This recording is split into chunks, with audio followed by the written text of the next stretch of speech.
আমি মনে করি কোনো মানুষের ধৈর্যের পরীক্ষা নিতে নেই।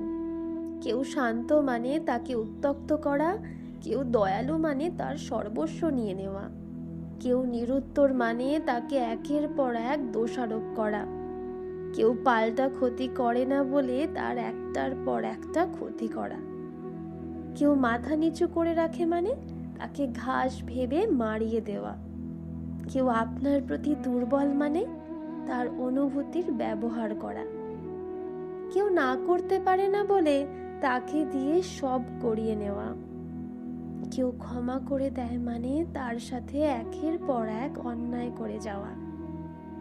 যেদিন ওই মানুষটার ধৈর্যের বাঁধ ভেঙে যাবে, সেদিন আপনি আর ওই মানুষটাকে চিনতে পারবেন না।